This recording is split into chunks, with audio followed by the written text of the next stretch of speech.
I'm happy to give a report on the Adult Education Committee. We have an excellent committee.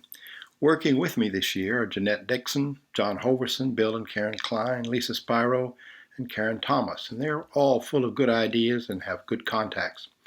We are currently booked through the third week in June with several other sessions just waiting to find a convenient date. Over the years, adult education has evolved to include offerings that typically fit, along with many others, into the following categories, all of which we feel make valid and valuable educational contributions to our Christian community. Biblical and theological topics such as John Dominic Crossan's fascinating lectures on the historical matrix into which Jesus was born, Amy Jill Levine talking about Easter, and Laura Mayo talking about substitutionary atonement. We deal with ecclesiastical matters, special days of observance, special rites like baptism, ordination, using the labyrinth, and then, of course, spiritual journeys, which is an excellent way to get to know new members. And we're scheduling those somewhat more frequently during this year when we're not gathering in person. Another top category is social and ethical issues, sustainability, immigration, refugees, homelessness. And this year, in response to direction from the council, the deacons, and the chairs of committee, we're giving special attention, continuing through the year, to racial inequality, white supremacy, and those issues. Other special topics, we've had classes on Islam, Buddhism, Hinduism, Zoroastrianism, and other topics not necessarily religious but useful. Meditation, travel reports, as Linda Day and Beth Braun talked about their trip to India. Maggie Tucker's hymn writing. Sarah Winders talking about therapeutic horseback riding. And then finally, meeting our neighbors. We've had visitors from the Asia Society in the past. We're considering something with the Holocaust Museum for this year. Steve Kleinberg has spoken to us about Houston as the prophetic city. While we all want to be able to meet in person again soon, holding our classes virtually has enabled us to hear from guests whom we would not be able to hear in person, sometimes live and other times with carefully curated videos. Finally, we have some moderately big news. Since we believe our education program is valuable, we wish more people took advantage of it, and we'd like to find out why many choose not to, which is, of course, absolutely your right. We're going to start publishing a monthly adult education newsletter that will lay out in detail the guidelines we follow, point to classes on the schedule, and call attention to classes that have already recorded that can be seen, and the videos can be seen, and further to provide a wider range of materials we hope will be of interest. We're quite aware that it's easy for us to think we're doing just fine when many members either don't agree, have suggestions for other topics, speakers, approaches, or just are not very much interested in the program. So the first issue of the newsletter will feature a survey that we hope will provide members of the church with an opportunity to give us a better idea about what works well, only okay, or not really very well at all, and for suggestions of your own. It should hit your inbox soon, perhaps this week, and we hope you will respond to it thoughtfully. As always, we are avidly open to good ideas for our classes, so please feel free to contact me or any member of the committee with ideas for topics, for speakers, for videos, and other materials you think would be valuable to the church. We appreciate the opportunity to contribute to the intellectual, spiritual, moral, and ethical life of our beloved community. Thank you.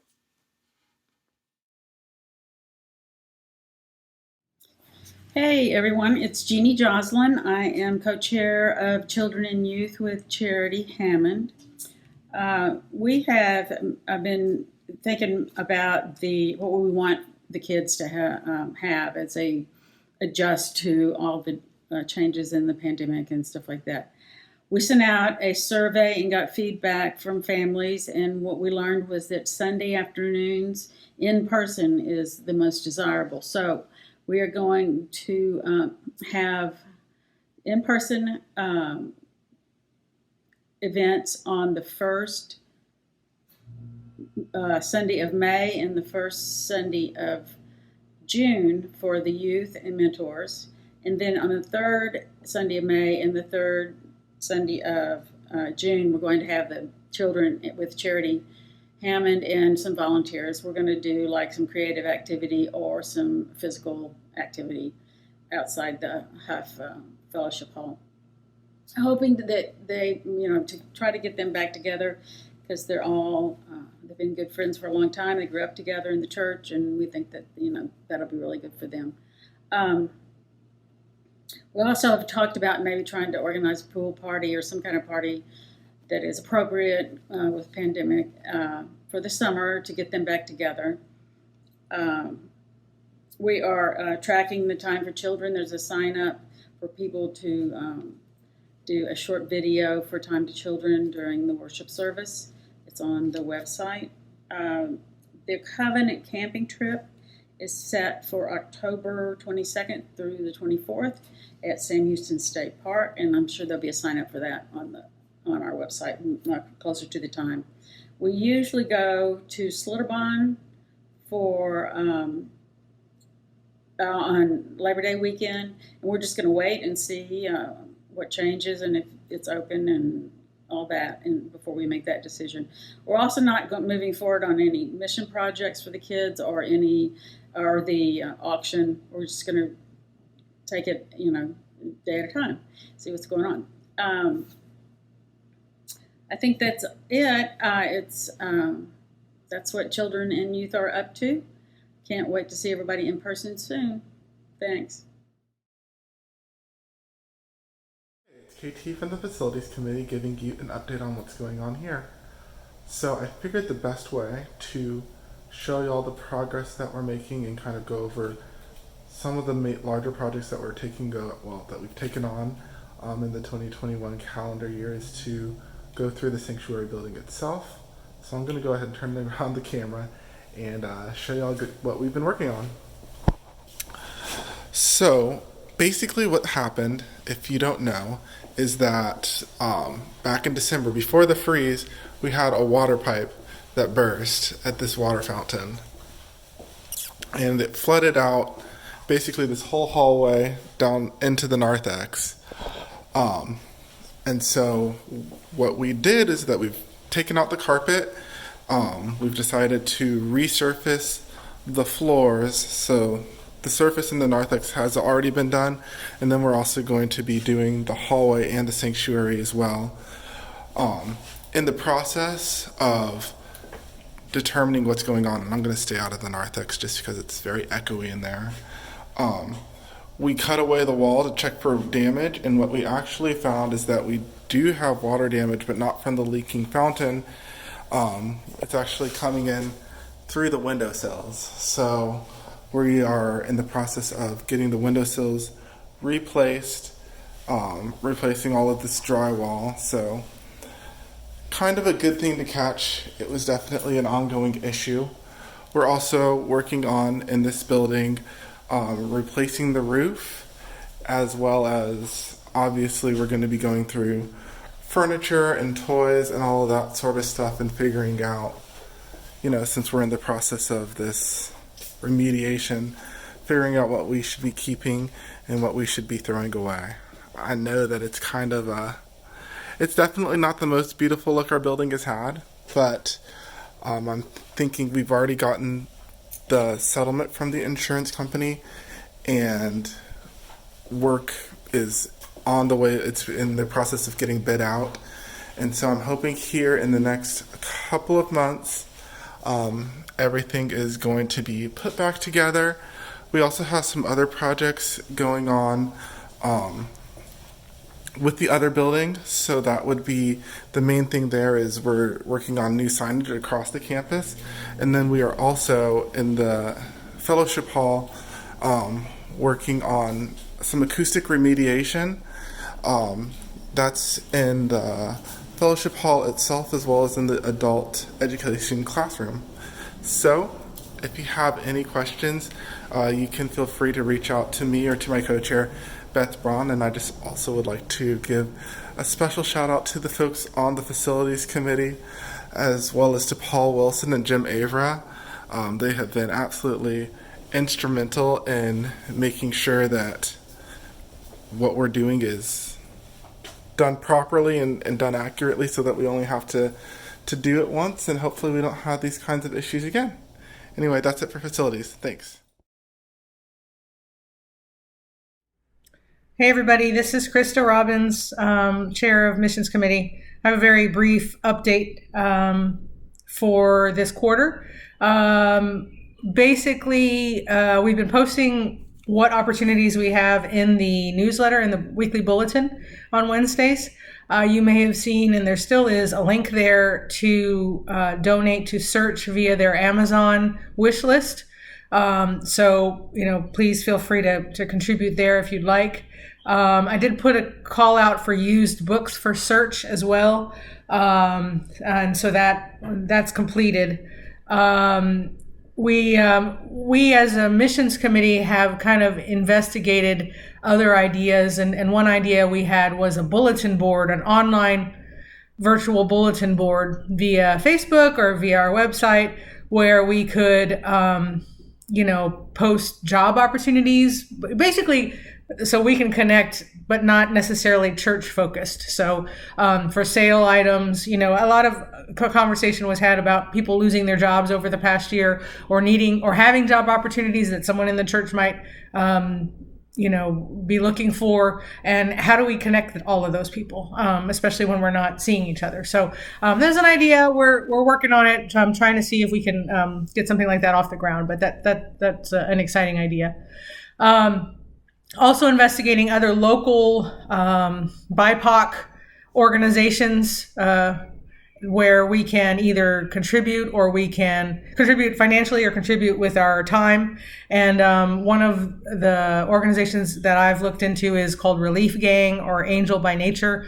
It's actually started by a Houston rapper, and they go out every time there's an emergency or a disaster.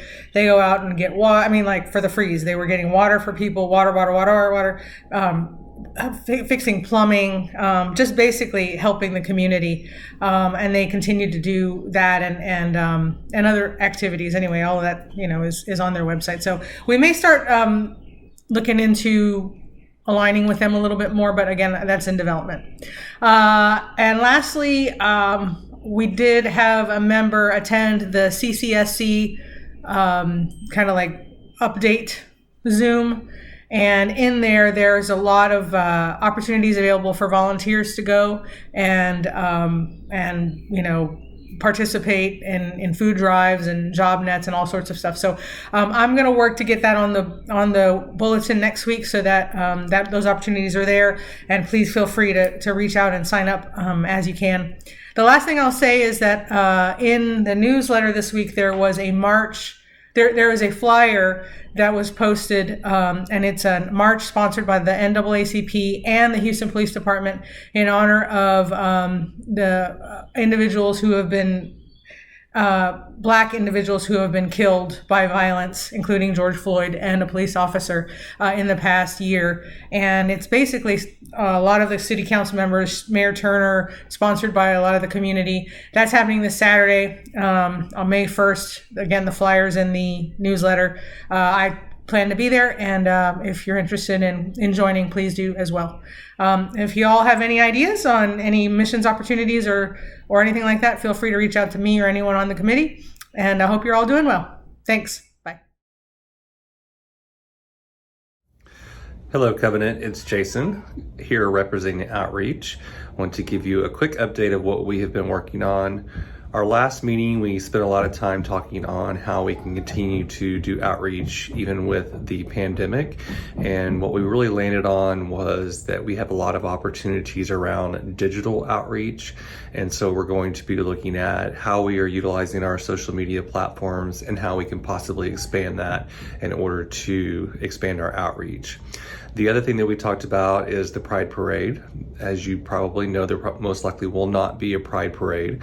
The committee still feels that there's opportunities to participate and celebrate Pride Month, and we are looking at options for decorating the church, having a presence in our community, other ways to express our support for the LGBTQ community. We will be meeting soon in May, and we will finalize these details, and we'll be using our budget that we normally have for the Pride Parade in order to celebrate Pride Month. Hope you all are doing well. Miss seeing your face. Bye-bye. I'm Jeff Nobles. This is the Worship Committee report, and I want to talk about worship for the year of 2021 so far. It's obviously been a very busy year, and looking back at the worship orders to remind myself, what struck me was how much of our worship has been enriched by contributions of people now in this year, and by selections of music and other parts and components of the worship service from previous years. And I wanted to thank Laura Mayo, our senior minister, David Lee, our minister of music, and Jody Bash for coordinating so much of the technical stuff that went into making such beautiful worship for us in this year. The worship committee in the first part of the year has helped plan services that went on during Lent. Our Ash Wednesday service was frozen out by the ice storm in mid-February, but I hope we all recovered from that. Hope all of you did. We planned a Palm Sunday gathering on Sunday afternoon that members of the worship committee helped put on. Thank you all for doing that. It was beautiful. The Easter service was a very moving service. In coming months, we are planning our June anniversary service to celebrate, I guess, the 56th year of Covenant. It'll be a very rich year because of everything we've experienced and the people that we love who've left us this year. And part of this will be about those people. We're planning, the church is, to return to live worship sometime in late June. I think I know the date for that, but I don't want to say it on this video because it could change. But we're talking about options for meeting together again live in late June. And one of the early services in our live worship will be another Shakespeare service with talented actors recruited and directed by Ruddy Cravens. I want to quickly say thank you for worship leaders. Since the beginning of the year, the worship leaders have included Laura Mayo, Paula Ortega, Jay Hooker, Clinton Gamble, KT Tilford, Tanya McKinney, Amy Coran, Nancy Preston, Beverly Rogers, Thelma Jean Goodrich. Thank you all. Nancy Henry has created new banners that we've used in our Lent services and on Palm Sunday. So thank you, Nancy. Guest proclaimers, we had basically one each month. In January, it was February, Christy Kyle was our guest proclaimer. Chris Nagel in March, and Tom Cole last Sunday in April. Thank you all. Laura, thank you for all the beautiful proclamations you've done so far this year. We're so grateful for your talents and for the talents of everyone who shared their messages and their presentation so far this year. I finally wanted to talk about the music that we've had. We've had outstanding music. We've had some new stuff, and we've had some older recordings. David Lee, thank you for putting all that together. Fran Avra, thank you for creating some of the music experiences that we've seen in recordings. Thank you, choir, for past and present performances this year. I want to say thank you to Andrew Bowen, our organist, Karen Klein, who's played piano, Susan Wegner, who's played cello so far this year in worship. And we've also had some past music performances that I want to mention.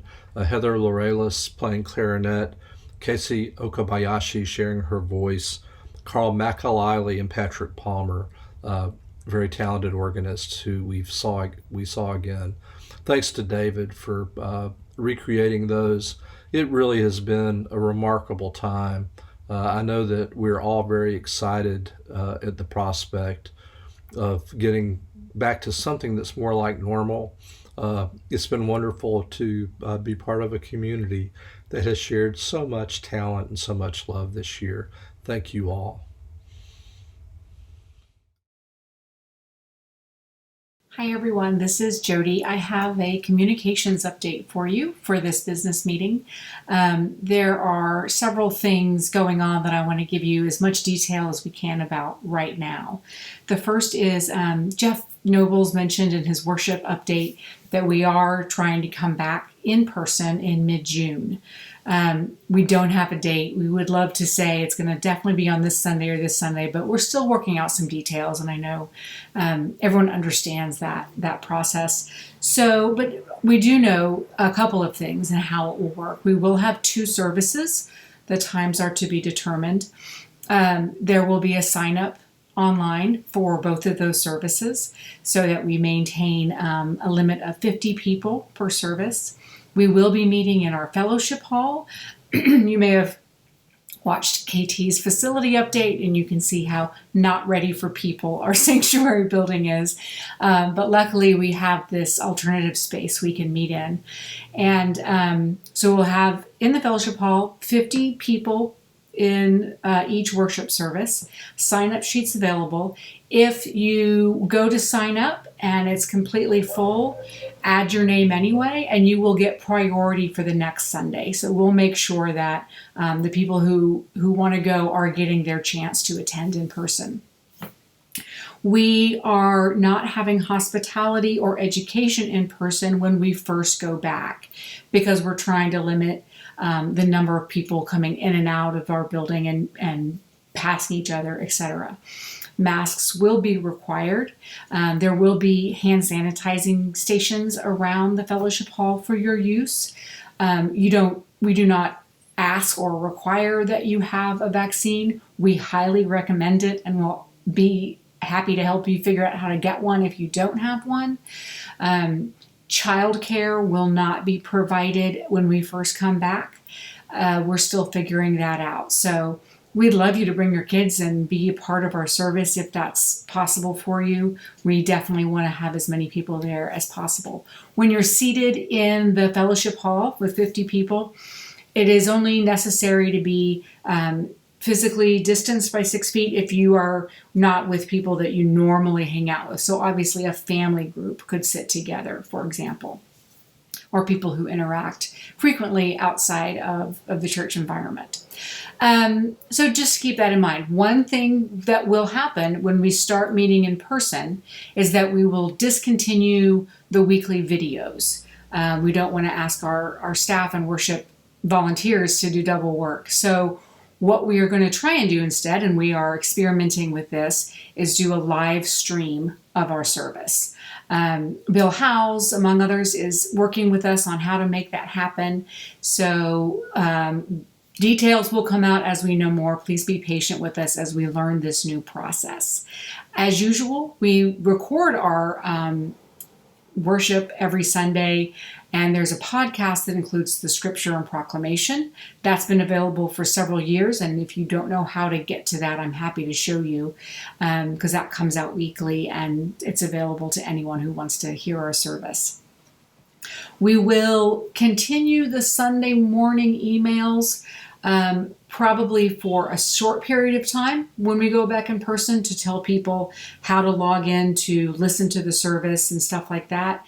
But that's not going to be something that continues for the forever because we'll be in person.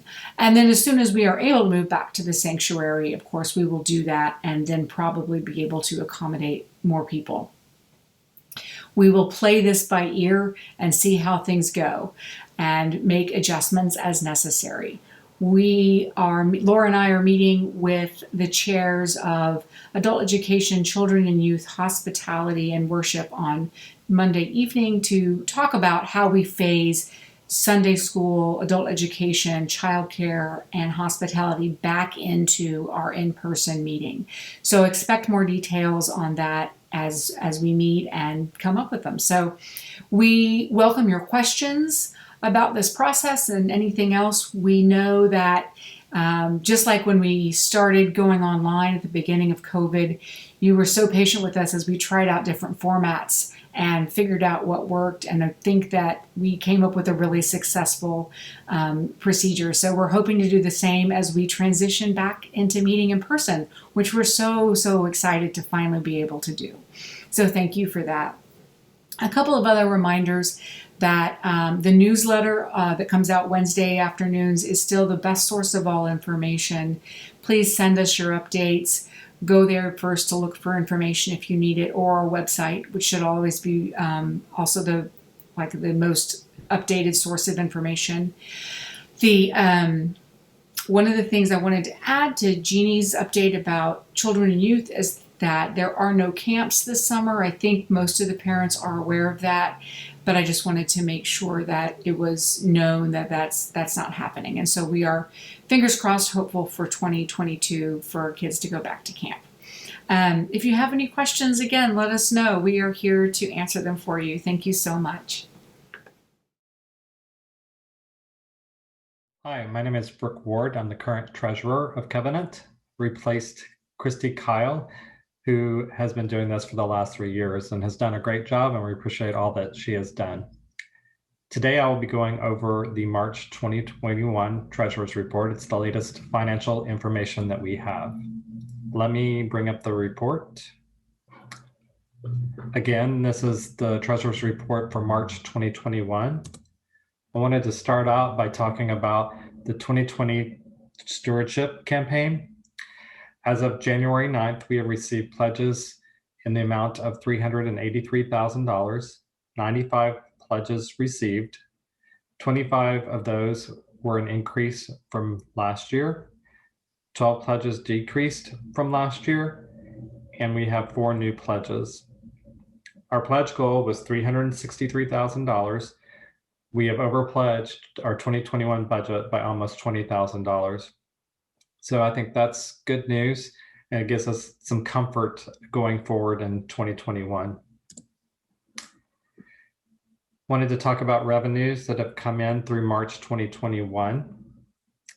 We continue to receive monies for previous years, for previous pledges, and so I wanted to call out just some quick numbers here.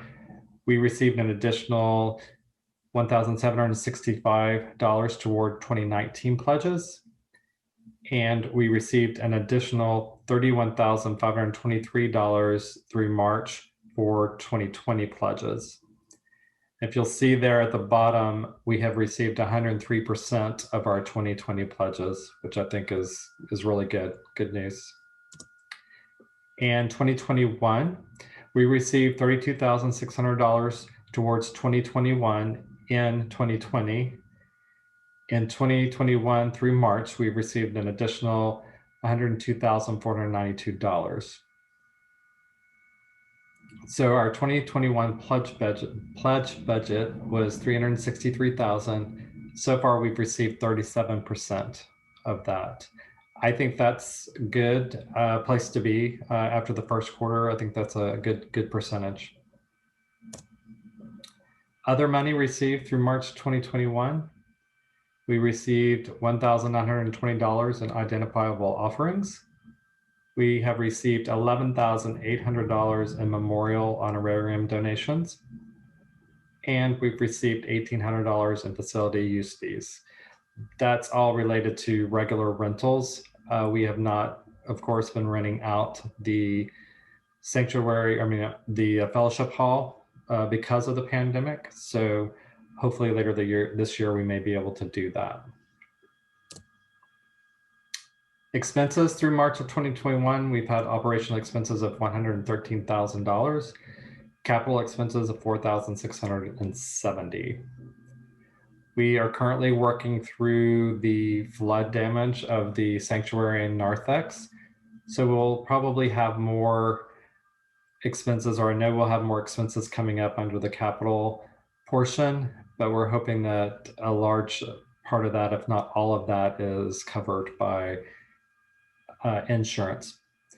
That you should have heard from, or will hear from, Facilities Committee how that is going. Operation revenue versus expenses, we're in good shape. We've brought in more money than we've spent so far. So that looks good. Finally, total cash available on hand, $524,000. This graph here just shows you a comparison to previous years. So you can see that we're above the last 2 years, and I think that's good. So all in all, good news, positive on the financial front. If anybody has any questions, feel free to reach out to me. Thank you. Welcome to our business meeting. I'm glad you could join us and that you're here to hear these reports from our committees who are doing the good work of Covenant Church. I know that you know that lots of things are on the horizon, that the Children and Youth Committee there's a way to vote on a new committee being formed to look for our new Children and Youth Director. I hope that you'll click on that from your newsletter and express your vote, your opinion about that, about the committee that's forming. The other big thing on the horizon is coming back to in-person, in the building worship, and we're looking to do that in June. And you've seen this in your newsletter. We're still working hard on the details of that, and we want to work with the worship committee and the Children and Youth Committee and the Adult Education Committee and the Hospitality Committee and the council, and we want to just get everybody together to figure out what's the best plan to go forward to meet the needs of our congregation. So keep reading your newsletter, keep logging on to Zoom on Sunday morning, keep enjoying virtual worship and participating with us in all the ways that are available to you, and know that we are working on a plan for how we will come back together as safely as possible in the buildings, and we'll let you know as soon as we know. It's always good to see you.